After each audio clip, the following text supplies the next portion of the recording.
The second very, very important issue has been submitted by Deputy Jackie Cahill, Deputy Michael Fitzmaurice, Deputy John McGuinness and Deputy Matt Carthy, and they wish to discuss the case of a farmer in County Kilkenny whose farm was hit by environmental contamination. Now, I must apologise to Deputy Cahill and to the deputies who have tabled this. I had indicated we would give 2 slots to this. That didn't transpire, but I will give an additional minute with the agreement of the House to each deputy wishing to contribute on this matter, if you're happy with that.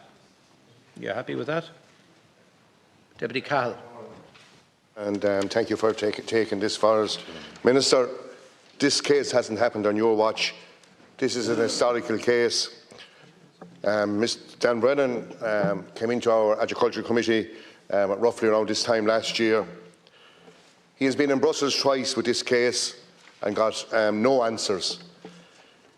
He's actually looked for his file back from that was submitted to Brussels at that time, and they refused to give him back his file.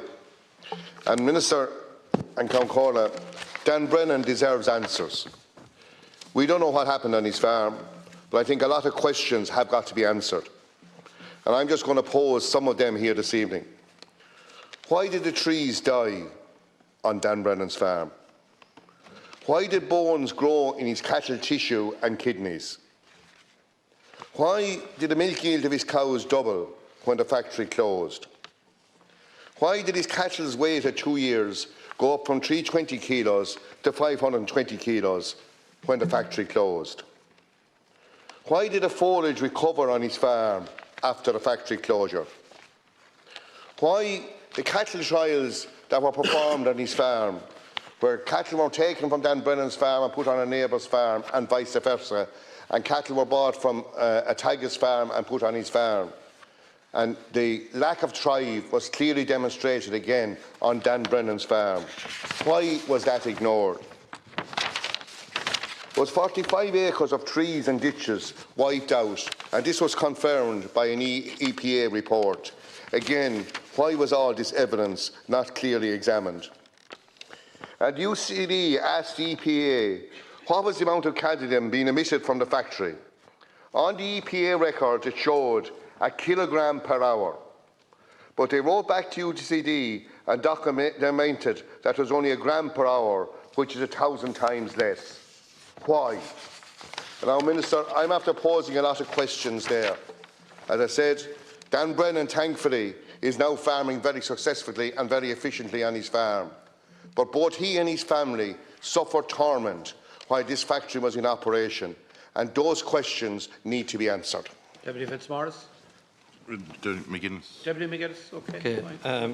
To concur with what Deputy Cahill has said, and to add to it, that this has gone on for a significant number of years.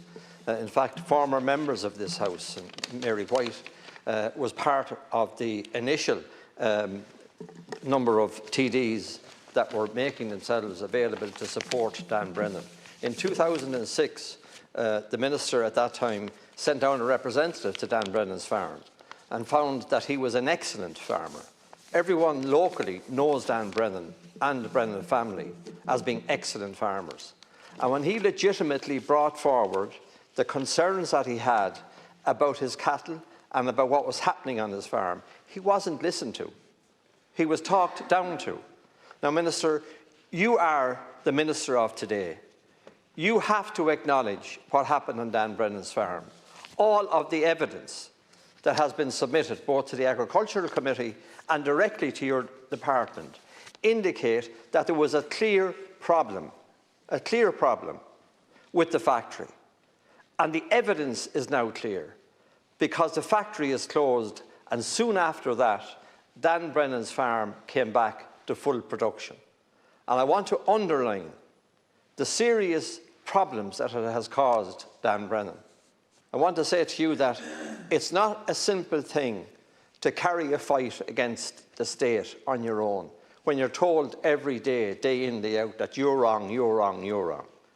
And when Dan Brennan looked at the various results and saw the information that was being withheld from him, and information that was not given to those that were investigating, he had nowhere to turn only to this House at County Corla.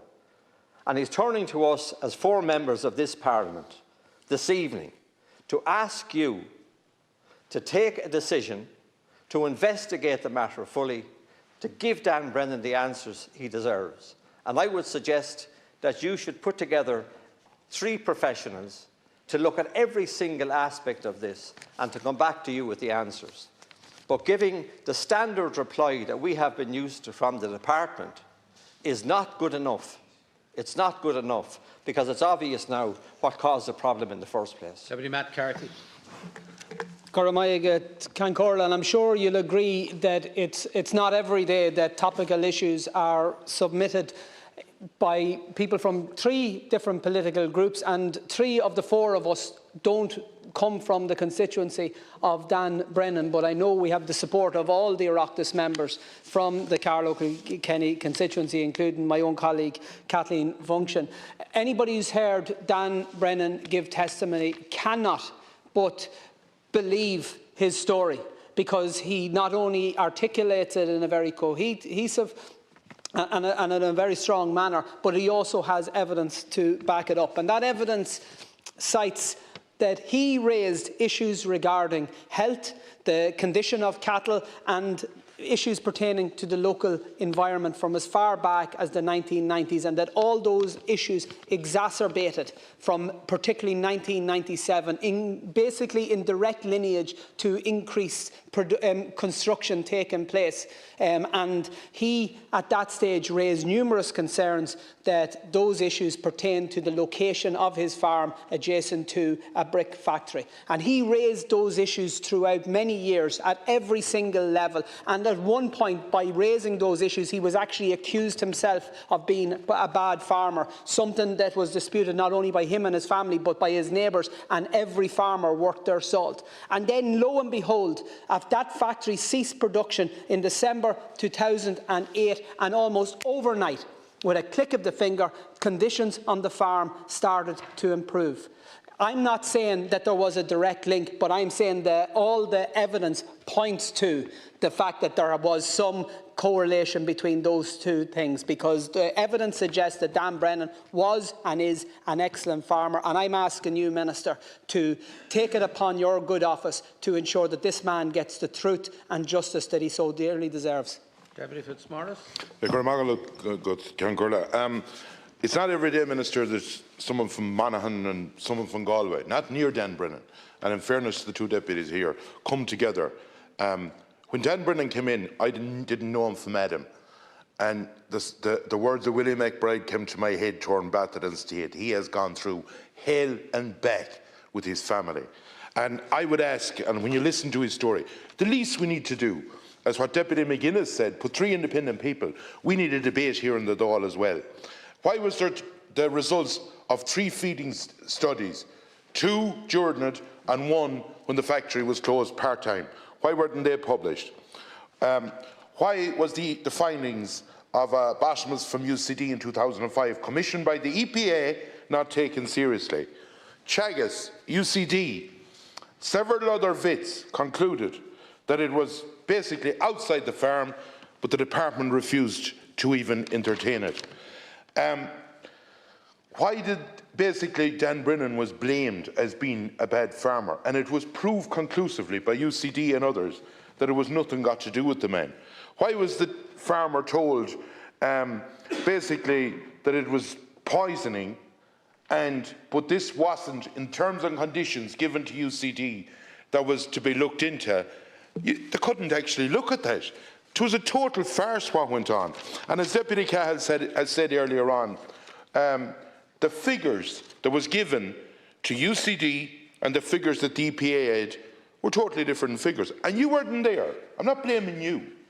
But there is something rotten to the core. And as an innocent person, it's like being up against the state, a small man. I spoke to Dan Brennan in the last few days, and I said, Dan, I cannot promise you anything, but my heart goes out to you. We will do everything we can. But I said, the state, in my opinion, is covering something here. And honesty, for that man, justice has to be done. The EU has failed to do it. You'll go to the petitions and all the usual palaver.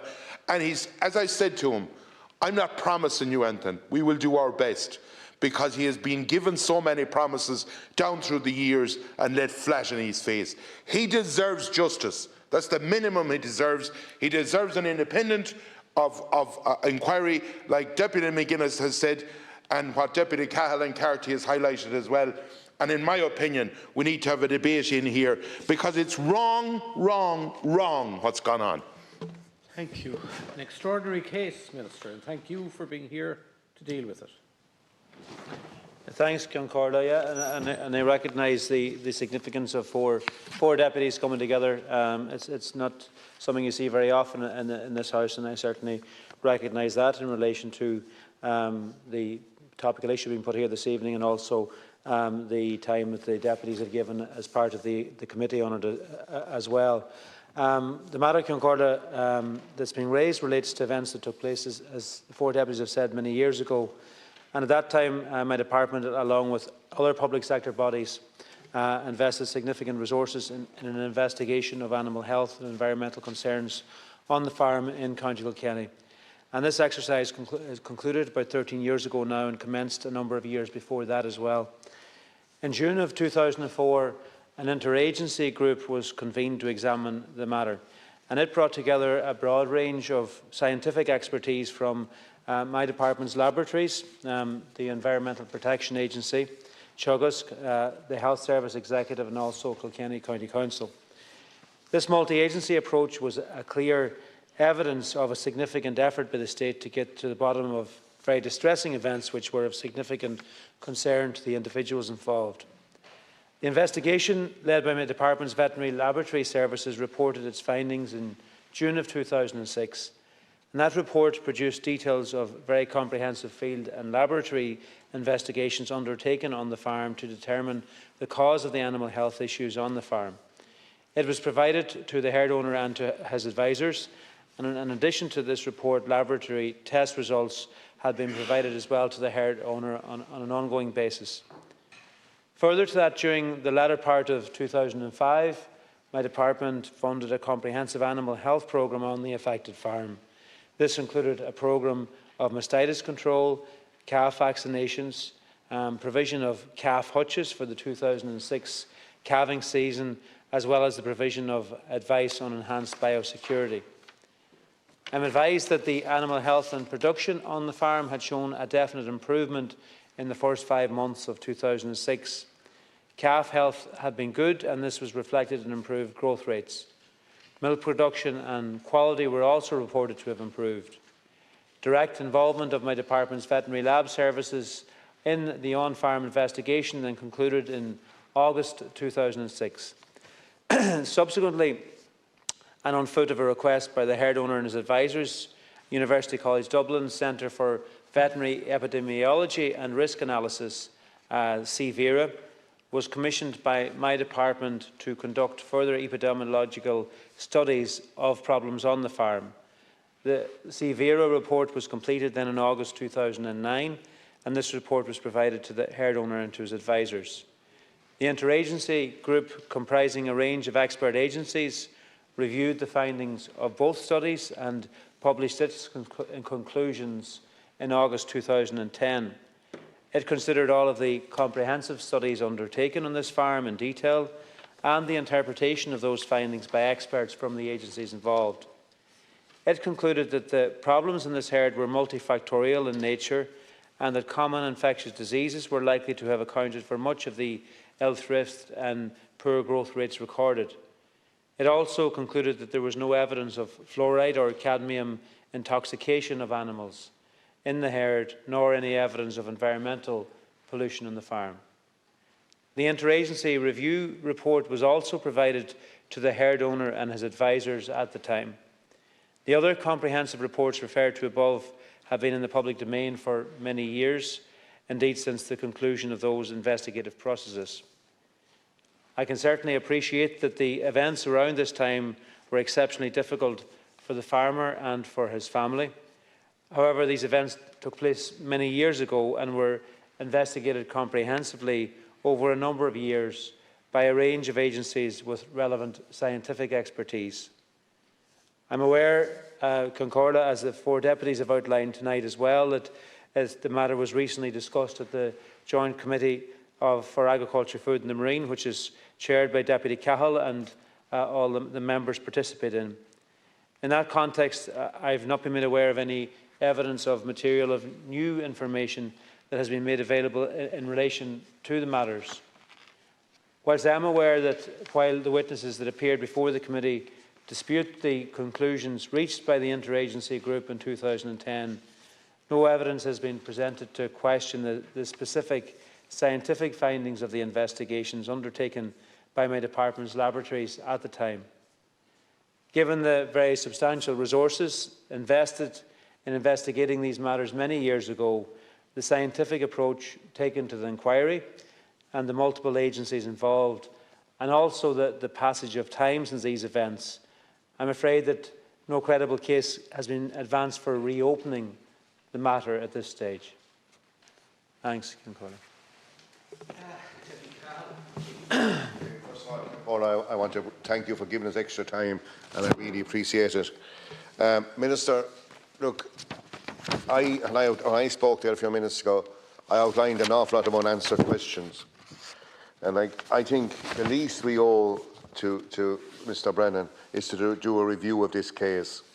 And I just quote, his veterinary surgeon, Tom Slevin, did 35 post-mortems, and 11 of them had results that he had never seen before. The bones in the animals were soft and could be cut with a knife, and new bones were forming in the arteries and the kidneys of the animals. He wrote to the department and requested a pathologists from the UK be invited to review this. 3 pathologists in the UK were sourced, but the department refused to allow it. Even that alone, Minister, to me, outlines that we need to give an independent review of what happened here. Cadmium is a heavy metal poison, and this was found in the Eve shoots on the farm in 2004 by Tagus Moor Park, and Dan Brennan was told his cattle had symptoms of this poisoning. Why was this ignored? When UCD took over the investigation, the department instructed UCD on what to test for and omitted cadmium from it. It was his veterinary surgeon, Jim Crilly, who noted this, and in 2007 asked it to be added back on the testing list. High levels of cadmium were found in the blood. Cattle lost weight, and 95% of the systems of cadmium poisoning existed. Cows had dentin lesions. Fluoride causes this. New environmental damage was noted. In 2004, the cadmium emissions were 88 times above the German guidelines and was never tested for after this. Thank you, Deputy. I just think, Minister, an independent review, the cost wouldn't be huge. Bring in 3 independent investigators and let them answer the questions that have been posed. Do the other deputies want to make very brief contributions? Yes, Concordia, very briefly. Could I just say, you've ignored everything, Minister. You've ignored everything. And you've gone with the line from your department, a line that has caused nothing but trouble for Dan Brennan. The IFA are looking on at this, and so are the people of Kilkenny looking on at it. And they believe there was something wrong. And if you want new evidence, look at the date that the factory closed, and look then at what happened on Dan Brennan's farm. You are wrong to take that line from the Department of Agriculture, because it's the department itself that's wrong, and they're ignoring what happened. And I'm asking you to please go back and read the transcripts of the meeting chaired by Jackie Cahill, and you will see clearly the passion of the late Pádraig Welch, for example, who insisted that there was something wrong.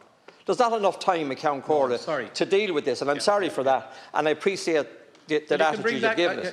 Look, I'm more than happy that you bring back the matter again. Yeah, but Minister, don't be guided by what you're reading there. Deputy Carthy, please. Listen to Dan Brennan, for God's sake. Deputy Carthy, please. Take a compassionate view on it. And Minister, I'll join in that appeal.